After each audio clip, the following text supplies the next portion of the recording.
பாஜக இப்பவுமே பார்த்தீங்கன்னா நம்மளை ஏமாற்ற வேண்டும். இவங்க இப்படி அவங்க அப்படின்னு ஊழல் குற்றங்களை சொல்லி ஏமாற்றலாமா? இல்லையா? அடிமைகளை வச்சு ஏமாத்தலாமா? அதுக்காக தான் பிடிச்ச அடிமைதான் எடப்பாடி பழனிசாமி. உங்க ஊருக்காரர் தான், தப்பே இல்லை. ஆனா என்ன பண்ணாரு? தான் முதலமைச்சராக இருப்பதற்காக தமிழ்நாட்டுக்கு விரோதமான மத்திய அரசு சட்டங்களை அத்தனைக்கும் கையெழுத்து போட்டு விட்டார். மீண்டும் தமிழ்நாட்டை அடமான வைக்க பார்க்கிறார்கள். அதை விடலாமா? தமிழ்நாட்டை சேர்ந்த நிதியமைச்சர் அம்மையார் நிர்மலா சீதாராமன் அவங்க என்ன பண்ணுவாங்க? ஒவ்வொரு முறை எந்த மாநிலத்துக்கு தேர்தல் நடக்குதோ அந்த ஊர் புடவை கட்டி வந்துருவாங்க. பனாரஸ் புடவைனா கர்நாடகத்துக்கு பனாரஸ், இந்த ஊருக்கு காஞ்சிபுரம் பட்டு புடவையை கட்டிட்டு வந்தாங்க. ஆஹா, கண்டிப்பா தமிழ்நாட்டுக்கு இதோ நல்ல திட்டத்தை கொண்டு வர போறாங்க. பார்த்தா குத்தாங்க பாருமா அல்வா சாப்பிட முடியாம அங்கேயே வாந்தி எடுத்துட்டு வந்து. தமிழ்நாட்டுக்கு அவர்கள் கொடுத்தது வெறும் முட்டை. தொடர்ந்து தமிழ்நாட்டை வஞ்சிக்கிறார்கள். காரணம் என்ன? அவங்களுக்கு தெரிஞ்சு போச்சு, இந்த தமிழ்நாட்டு மக்கள் ரொம்ப படிச்சுட்டாங்கப்பா. இந்த படிச்ச தமிழ்நாட்டு மக்களை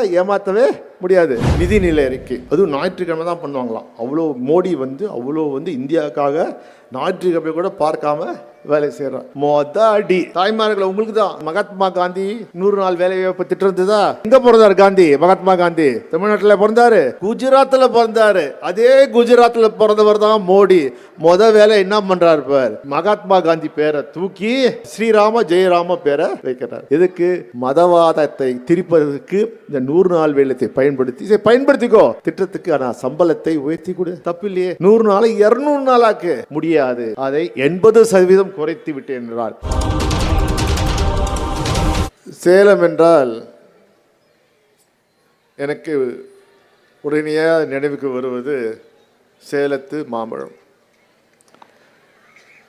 மற்றும் என் அருமை அண்ணன் சேலத்து சிங்கம் மறைந்த அண்ணன் வீரபாண்டி ஆறுமுகம் தான். இந்த சேலம் மாவட்டத்தின் வளர்ச்சிக்காக அவர் இறுதி மூச்சு வரைக்கும் போராடி வெற்றி பெற்று அவர் வந்த வாழ்விலே இன்று கழகத்தினர் தொடர்ந்து சேலத்திற்காக முன்னுரிமை தந்து, ஏன் இதே பகுதியிலே கழகம் வெற்றி பெற்ற பிறகு நமது முதலமைச்சர் முத்துவேல் கருணாநிதி முதல் முறையாக சேலம் வந்த இடம் இந்த இடம். அதுதான் சேலத்தின் முக்கியத்துவம். இன்று உங்களெல்லாம் சந்திக்கின்ற நல்ல வாய்ப்பை அருமை அண்ணன் நமது அமைச்சர் ராஜேந்திரன் அவர்கள் எனக்கு வழங்கியிருக்கிறார்கள். இது தேர்தல் நேரம். இங்கே தாய்மார்கள்லாம் பார்க்கும்போது உண்மையிலே எங்கள் மகிழ்ச்சியாக இருக்கு. ஏன்னா இன்றைக்கு மனம் குளிர நம்ம முதலமைச்சரை பாராட்டுறது யாருன்னா இந்த தாய்மார்கள் தான். இங்கே இருக்கீங்களே எத்தனை பேருக்கு கலைஞரின் திட்டம் உங்களுக்கு வந்திருக்கு? 1000 ரூபாய் மாதம் உங்களுக்கு வந்திருக்கு. கை தூக்குங்க, தைரியமாக கை தூக்குங்க. வந்திருக்குல்ல, பாருங்க. எங்கே பார்த்தாலும் இங்கே கலைஞர் உங்களுக்காக தருகின்ற தளபதி தருகின்ற திட்டத்தை பயன்பெறுங்க. பார்த்தீங்கன்றால் இந்த திட்டத்தை தலைவர் தளபதி அவர்கள் அறிவித்த போதை தேர்தல் இருக்குல்ல, நடக்காது. இது யார் சொன்னார்? இதே எடப்பாடி பழனிசாமி தான் சொன்னார். சும்மா புருடா விடுறாருங்க. உரிமை தொகையெல்லாம் வழங்க முடியாதுன்னு சொன்னவர் தான் எடப்பாடி. ஆனால் எங்கள் தலைவர் நமது முதலமைச்சர் சொன்னார், சொன்னதை செய்வது தான் மு.க. ஸ்டாலின் என்று சொல்லி இன்றைக்கு கலைஞர் உரிமை தொகை 1000 ரூபாய் சில குளறுபாடு இருந்தது. ஆனால் இன்று பார்த்தீங்கன்னா 1,30,00,000 தாய்மார்கள் மாதம் 1000 ரூபாய் திட்டத்தை போடுறாங்க. இதை மோடியும் கிண்டல் பண்ணார், நடக்காதுன்னு. இன்னைக்கு பாஜக ஆளுகின்ற மாநிலத்தை கூட இதை காப்பி அடிக்கிறாங்க. அப்படின்னா எவ்வளோ பெரிய திட்டம். அருமையான ராஜேந்திரன் சொல்கிறேன், இன்னைக்கு கனடா நாட்டு பிரதமர் சொல்கிறார், இந்த திட்டத்தை நான் ஏன் கனடா நாட்டில் செயல்படுத்தவில்லை என்று வருத்தப்படக்கூடிய அளவுக்கு ஒரு சிறப்பான திட்டத்தை கொண்டு வந்து உங்கள் பாராட்டுகளை பெற்றவர் தான் தளபதி மு.க. ஸ்டாலின். அவர் மீண்டும் முதலமைச்சர் ஆக்க வேண்டும் என்று கேட்பதற்காக தான் நாங்கள் வந்துடுவோம். ஆக்குவீங்களா? சொல்லுங்க, சத்தமாக சொல்லுங்க. அது மட்டும் இல்லை, பார்த்தீங்கன்றால் பெண்கள் முன்னேற வேண்டும். பெரியார் சொன்னார் அந்த காலத்தில், ஒரு வீட்டில் 2 ஆம்பளை பையன் இருக்கான், ஒரு பொண்ணு இருந்தால் முதல்ல அந்த பொண்ணை படிக்கவே, அந்த பொண்ணு படித்தாதான் அந்த குடும்பமே முன்னேறும்னார். அந்த வழியில் வந்தது தான் இந்த திராவிட மாடல் அரசு. குறிப்பாக நம்ம தலைவர் தளபதி மு.க. ஸ்டாலின் அவர்கள் பெண்கள் கல்வி, அவர் ஏன்னா கல்வி என்ன சொல்கிறாருன்னா, உங்ககிட்ட பொண்ணு இருந்தால் திருடுவாங்க, காசு இருந்தால் திருடுவாங்க. ஆனால் உங்களிடம் திருட முடியாத ஒரே சொத்து இது என்றால் அது கல்வி, கல்வி, கல்வி தான். அந்த கல்வி இருப்பதால் தான் இன்று நீங்களும் முன்னேறுறீங்க, தமிழ்நாடு முன்னேறுது, இந்தியாவும் முன்னேறுது. இதை வட இந்தியர்களுக்கு பொறுத்துக்கொள்ள முடியல, குறிப்பாக பாஜகவுக்கு ஏற்றுக்கொள்ள முடியல. ஏனென்றால் அங்கே பெண்கள் படிக்க வேண்டாம்ன்றாங்க, ஆம்பளை படிக்க வேணான்றாங்க, நீ போய் குலத்தொழிலை செய்யன்றாங்க. என்ன சொல்கிறாங்க? பிறப்பால் நீ தாழ்ந்தவன், பிறப்பால் நீ உயர்ந்தவன், நீ உயர்ந்தவன் மட்டும்தான் படிக்கணும், தாழ்ந்தவன் படிக்கூடான்னு சொல்லி இன்னைக்கு அங்கேயே பின்தங்கி இருக்கிறார்கள். அது மட்டும் இல்லாமல் இன்றைக்கி என்ன செய்கிறாங்க? தமிழ்நாடு என்ன இன்றைக்கு இந்தியாவிலே தலை சிறந்த மாநிலம் எது என்றால் அது நம்ம தமிழ்நாடு. பொருளாதாரத்தில் இந்தியாவின் வளர்ச்சி பார்த்தீங்கன்றால் 6.5%, அதான் இந்தியாவோட பொருளாதார வளர்ச்சி. ஆனால் தமிழ்நாடோட வளர்ச்சி தெரியுமா? திரு முத்துவேல் கருணாநிதி ஸ்டாலின் தலைமையிலே செயல்படுகிற அரசு 11.02% உயர்ந்து இருக்கிறது. அதுக்கு காரணம் நீங்கள் தான். ஏனென்றால் நாம் எல்லாம் முன்னேற்றத்தை நோக்கி செல்கிறோம். இதே வட இந்தியாவுக்கு போங்க, என்ன பண்ணுறாங்க? மதத்தின் பேரால், நீ கிறிஸ்துவனா, நீ இஸ்லாமியரா, நீ இந்து விரோதி, நீ தேச விரோதி. என்ன பண்ணுறாங்க? தினமும் மதத்தின் பேரால் வெறுப்பை வளர்த்து அந்த வெறுப்பை அறுவடை செய்து பாஜக ஆட்சிக்கு வருது. ஆனால் பெரியார் மண், கலைஞர் மண், அண்ணா மண், இது முத்துவேல் கருணாநிதி ஸ்டாலின் மண். இங்கே மத பிரச்சனையே கிடையாது, அனைவரும் சமம். இந்துவாக இருக்கட்டும், இஸ்லாமியராக இருக்கட்டும், கிறிஸ்துவரும், நம் அனைவரும் அண்ணன் தம்பி தங்கைகளை போல இன்று பழகுவதால் தான் இன்றைக்கு முன்னேற்ற பாதையிலே செல்கிறோம். இதை அவர்களால் பொறுக்க முடியவில்லை. என்ன பண்ணுறாங்க? 10 ஆண்டுகள் அஇஅதிமுக ஆட்சியில் இருந்தது. சேலத்துக்கு, உங்கள் மாநிலத்துக்கு, சேலம் இங்கு மாவட்டத்துக்கு என்ன செஞ்சாங்க? ஆனால் அவர்கள் 10 ஆண்டில் செய்ய முடியாத 5 ஆண்டில் செய்து காட்டியவர் தான் நம் முதல்வர் மு.க. ஸ்டாலின். இந்த வளர்ச்சிப்படி தொடர வேண்டுமா? அதற்கு நீங்கள் ஆதரிக்க வேண்டிய சின்னம் உதயசூரியன் தான். அதை கேட்பதற்காக அவர்கள் இன்றைக்கி ஒவ்வொரு திட்டம் பாருங்கள். இன்றைக்கி பேருந்தில் கட்டணம் இல்லாத பேருந்து யாருக்கு? எங்களுக்கெல்லாம் இல்லை, மகளிருக்கு மட்டும்தான். ஏன்னா அவங்க எந்த வலிச்சுமையும் பணச்சுமையும் இருக்கக்கூடாது, அவர்கள் செய்ய வேண்டிய இப்போ கடமைகளை சென்று அடையட்டும், பயன்பெறட்டும் என்று சொன்னவர் தான் நம் தளபதி மு.க. ஸ்டாலின். குறிப்பாக முதல் கட்டமாக பெண்கள் படிக்க வேண்டும். பள்ளி முடிச்சிட்டிங்களா? அரசு பள்ளியில் படிச்சிங்களா? அரசு பள்ளி படித்து விட்டு கல்லூரிக்கு அந்த பொண்ணு படிக்க போதா? மாதம் 1000 ரூபாய் அந்த பொண்ணு படிக்கிற வரைக்கும். மேல் படிப்பு படிக்குதா? அதுக்கு என்ன செலவாகுதும் அரசே ஏற்றுக்கொள்ளும் என்று சொன்னார். பிறகு மாணவர்கள் அது இதில் ரொம்ப என்னங்க முதலமைச்சரை பார்த்து, பெண்களுக்கு மட்டும் கொடுக்குறீங்களே, எங்களுக்கும் கொடுங்கன்னு சொன்ன பிறகு உங்களுக்கும் தருகிறேன் என்று மாணவ செலவுகளுக்கும் அந்த திட்டத்தை விரிவாக்கி கொடுத்தவர் தான் தளபதி மு.க. ஸ்டாலின். என்று பார்த்தீங்கன்றால் அதிக அளவிலே நாம் படிக்கின்றோம். இதனால்தான் தமிழ்நாடு முன்னேறுகிறது. இந்த தமிழ்நாடு முன்னேறினால்தான் இந்தியா முன்னேறும். இவர் என்ன அவங்க என்ன சொல்கிறாங்க? பாஜக இப்போவுமே பார்த்தீங்கன்னா நம்மளை ஏமாற்ற வேண்டும். எப்பொழுதுமே பார்த்தீங்கன்றால் இவர்களுக்கு அந்த காலத்திலிருந்து தமிழ்நாட்டு மக்களை எப்படி ஏமாற்றுவது? மதத்தின் பேரால் ஏமாற்றலாமா, இல்லை வேறு ஏதாவது குற்றங்களை சொல்லி இவங்க இப்படி அவங்க அப்படின்னு ஊழல் குற்றங்களை சொல்லி ஏமாற்றலாமா? இல்லையா? அடிமைகளை வச்சு ஏமாற்றலாமா? அதுக்காக தான் பிடிச்ச அடிமை தான் எடப்பாடி பழனிசாமி. எடப்பாடி பழனிசாமி யார்? நல்லா பார்த்துக்க, உங்கள் ஊருக்காரர் தான், தப்பே இல்லை. ஆனால் என்ன பண்ணார்? அவர் ஜெயலலிதாவுக்கு விசுவாசமாக இருந்தாரா? பிறகு சசிகலாவுக்கு விசுவாசமாக இருந்தாங்களா? அப்போ என்ன அந்த அம்மா ஏமாந்து போய், ஐயோ இந்த மாதிரியும் கட்டங்கத்தை நான் பார்த்ததே இல்லையே, இந்த தங்கம் முதலமைச்சராகுன்னு சொன்னோன்னே அப்படியே டவால்னு கீழே விழுந்தாரா? விழுந்து காலை பிடித்து முதலமைச்சர் ஆனாரா இல்லையா? முதலமைச்சரான என்ன பண்ணார்? முதல் துரோகம் யாருக்கு பண்ணார்? சசிகலாவுக்கு பண்ணாரா இல்லையா? இதான உண்மை. சசிகலாவுக்கு மட்டும் அவர் துரோகம் பண்ணல, ஒவ்வொரு தமிழ்நாட்டு குடிமக்களுக்கும் துரோகம் செஞ்சார். ஏன்னா தன் பதவியை காப்பாற்றிக்கொள்ள, தான் முதலமைச்சராக இருப்பதற்காக தமிழ்நாட்டுக்கு விரோதமான மத்திய அரசு சட்டங்களை அத்தனைக்கும் கையெழுத்து போட்டு விட்டார். கவலைப்படலை, என்னப்பா நான் மட்டும் சிஎம்மாக இருக்கணும், நீங்கள் தமிழ்நாடு எக்கேடே கேட்டு போட்டுன்னு தமிழ்நாட்டை மிக கீழ் இடத்துக்கு சென்று அடைய செய்தவர் தான் எடப்பாடி. அது மட்டும் இல்லை, அந்த மாதிரி இருந்த அவரை தமிழ்நாட்டை மேலே கொண்டு வரணும்னா பாருங்கள், உங்களுக்கு எல்லாம் தெரியும், கொடிய கொரோனா நோய் வந்தது. அப்போது யார் உங்கள் கூட இருந்தார்? எல்லாரும் பயந்து போட்டாங்க. ஒரு அதிமுகக்காரன் எங்கேயுமே கண்ணில் படவில்லை. ஆனால் எங்கள் தளபதி மு.க. ஸ்டாலின் முதல்ல போய் நின்னார். கோவிட் வாடா, நான் நிற்கிறேன் கூட. நாங்கள்லாம் நின்னோம். திமுக காரம் மட்டும்தான் அந்த கொரோனா டைமில் அவங்க கூட நின்னாங்க. அது மட்டும் இல்லை, இந்தியாவிலேயே முதல் முறையாக கொரோனாக்கு இலவசமான தடுப்பூசியை தந்த ஒரே மாநிலம் தமிழ்நாடு தான், திராவிட மாநிலம் தான். நம்ம உயிரை காத்தவர் தான் நம் முதல்வர், உங்கள் முதல்வர் திரு மு.க. ஸ்டாலின். ஏன் நான் நினைவுபடுத்துகிறேன்னா, நல்லது செஞ்சவங்களை நீங்கள் மறந்துடுவீங்க. இதை நாங்கள் அப்பப்போ சொன்னால் தான் உங்களுக்கு மனசில் வரும். இந்த மாதிரி நல்லதை தொடர்ந்து செய்ய வேண்டும் என்றால் உங்கள் ஆதரவு வேணுமா இல்லையா?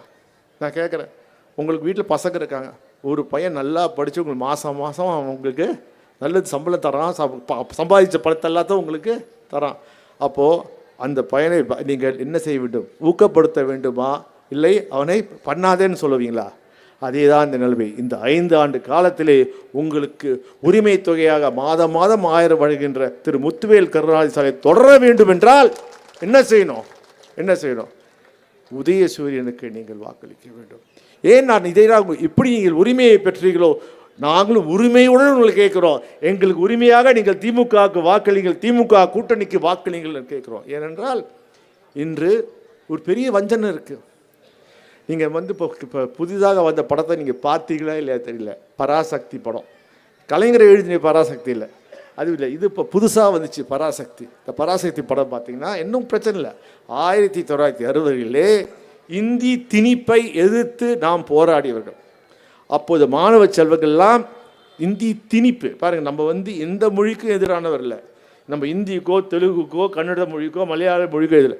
நீ ஒரு மொழி, மொழி தான் உயர்ந்த மொழின்னு என் மேலே திணிக்காத, அதற்கு தான் நாம் இருக்கோம். என்ன பண்ணுறாங்க?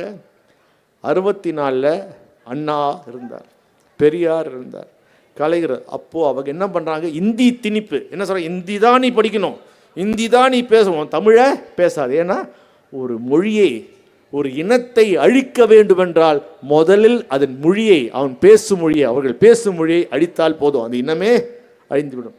அதை எதிர்த்து அன்று உயிர் விட்டார்கள் மாணவ செல்வங்கள்.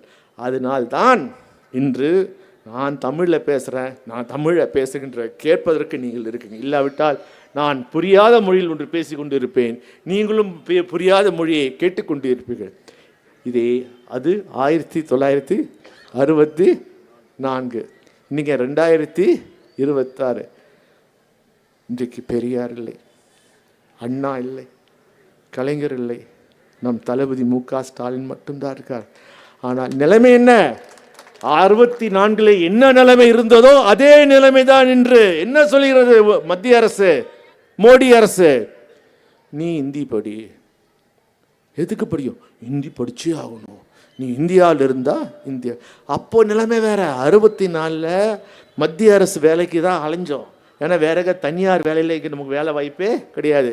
ஒரு கவர்மெண்ட் ஜாப்னா இன்றைக்கு தமிழ்நாட்டில் பார்த்தீங்கன்னா வேலை வாய்ப்பு நிற்குது, அவன் க்யூவில் இருக்கான்.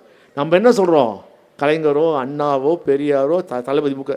நீ தமிழும் படி, ஆங்கிலமும் படித்தாதான் நீ முன்னுக்கு வருவேன்னு. பார்த்தீங்கன்னா இன்றைக்கி கூகுள் நிறுவனம், ஃபோன் நல்லா வச்சு கூகுள் நிறுவனம், அந்த கூகுள் நிறுவனத்தின் தலைவரான ஒரு தமிழன்.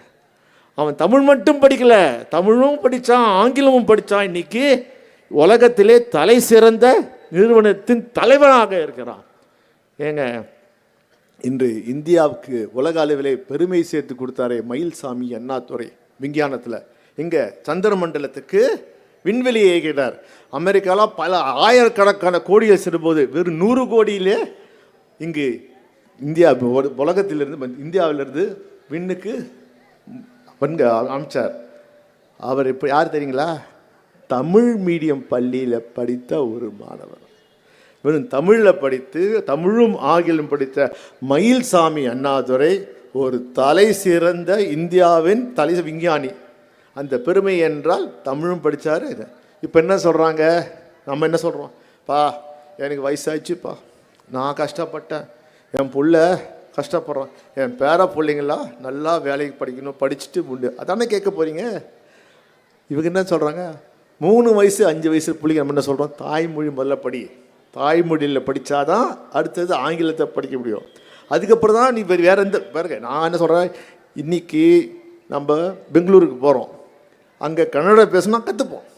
இல்லை நீங்கள் வந்து ஹைதராபாத் போய் வேலை செய்யணும்னா வேறு வழி இல்லைன்னா நம்ம தெலுங்கை கற்றுப்போம். அதே போல் ஏன் டெல்லிக்கு போய் வேலை செய்ய வேண்டும் என்றால் கூட அங்கே போய் நம்ம இந்தியை கற்றுப்போம். தேவைப்பட்டால் எந்த மொழியும் பேச நாம் தயாராக இருக்கோம். ஆனால் இவர்கள் என்ன சொல்கிறாங்க, நீ இந்தியை படி, சமஸ்கிருதத்தை படிக்கணுமா? நான் இந்தியும் சமஸ்கிருதத்தை படித்து நாங்கள் என்ன செய்ய போகிறோம்? இதனால் எங்களுக்கு வேலைவாய்ப்பு வரப்போகிறதா? ஒன்றும் கிடையாது. அவர்கள் காரணம் என்றால் தங்கள் ஆதிக்க மொழி இந்தியை திணித்தால் நம்மை கட்டுப்பாட்டுக்குள் வைத்துவிட்டு அவர்கள் முன்னேறலாம். நான் கேட்குறேன், தப்பாக நினைத்து கொள்ளாதீர்கள். நாங்கள் தமிழ் படித்தோம், இங்கிலீஷ் படித்தோம், முன்னேறிட்டோம்.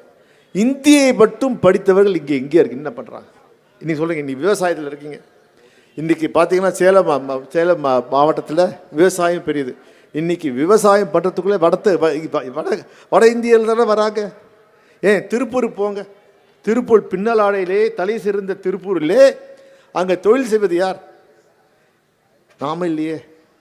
ஏன்னு சொல்கிறேன், நான் யாரையும் குறை சொல்வதாக இல்லை. நான் சொல்வது என்றால் நாம் வாழ்க்கையிலே ஒவ்வொருவரும் அடுத்த கட்டத்துக்கு செல்ல வேண்டும் என்றால் முன்னேற்ற வேண்டும். இது பாஜக என்ன சொல்லுதுன்னா, இந்தியை எப்படியாவது தமிழ்நாட்டுக்குள்ளே நுழையிறோம், சமஸ்கிருதத்தை கொண்டு வரணும். அதற்கு தேவை எங்களுக்கு ஒரு அடிமை. அது அடிமை யாருன்னு பார்த்தா திமுக பார்க்க வந்தால் எடுத்து அடிப்போம், பெல்ட்டாலே அடிப்போம். என்ன பண்ணுறாங்க, நமக்கு தான் ஒரு அடிமை ஏற்கனவே இருக்க. யார்? எடப்பாடினா அப்படி இருந்த இடத்துல எட்டி பாஞ்சு காலை விழுந்தார். நான் இருக்கிறேன், அதிமுகவின் தலைவன் நான் வேறு யாரும் தலைவனாக இருக்கக்கூடாது, சசிகலா மட்டும் விட்டுறாதீங்க, நான் இன்னும் தலைவனாக இருக்கேன், நான் உங்களுக்கு அடிமையாக இருக்கேன்னு சொல்லி, எதுக்கு? தமிழ்நாட்டின் முன்னேற்றத்துக்காக இல்லை, அவருடைய தனிப்பட்ட முன்னேற்றத்துக்காக எடப்பாடி பழனிசாமி மீண்டும் தமிழ்நாட்டை அடமான வைக்க பார்க்கிறார்கள். அதை விடலாமா? உங்களை கேட்குற சொல்லுங்க, இந்த 5 வருஷம் தலை நிமிர்ந்து நம்ம தைரியமாக நிற்கிறோம். எதில் அணிந்தியே உள்ளே வராமல் இருக்கோம். கல்வியில் சிறந்து விளங்குறோம், தொழில் வளர்ச்சியில் சிறந்து விளங்குறோம். ஏன் உங்கள் உரிமை தொகை வழங்குகிற அளவுக்கு நம்ம பொருளாதாரம் சிறப்பாக இருக்குது. அது தொடரணுமா வேண்டாமா? அது தொடர்றதுக்கு என்ன செய்ய வேண்டும்? மீண்டும் நீங்கள் முதல்வர் மு.க. ஸ்டாலின் முதல்வராகுவதற்கு நீங்கள் பரிந்துரை பண்ணணும். குறிப்பாக இன்று சமீபத்தில் போன வாரம் தான் ஞாயிற்றுக்கிழமை, அது பாருங்கள், நான் ஒரு நாடாளுமன்ற உறுப்பினர், நிதிநிலை அறிக்கை, அதுவும் ஞாயிற்றுக்கிழமை தான் பண்ணுவாங்களாம். அவ்வளோ மோடி அவ்வளோ இந்தியாவுக்காக ஞாயிற்றுக்கிழமை கூட பார்க்காம வேலை செய்கிறார். சரி, அவர் பண்ணுறாரு, போய் பார்க்க என்ன தான் நிதிநிலை அறிக்கை என்று பார்க்க போனோம். சரி, நிதிநிலை அறிக்கையிலே தமிழ்நாட்டுக்கு இதாச்சும் நன்மை வருமானு பார்த்தோம். அடி தாய்மார்களை உங்களுக்கு தான் 100 நாள் வேலை திட்டத்தை ஒதுக்கப்பட்ட நிதியை 80% குறைத்து விட்டார்கள். இங்கே ஏற்கனவே 100 நாள் பத்தாது, 125 நாள் ஆக்குன்னு நம்ம கேட்டுட்டு இருக்கோம்.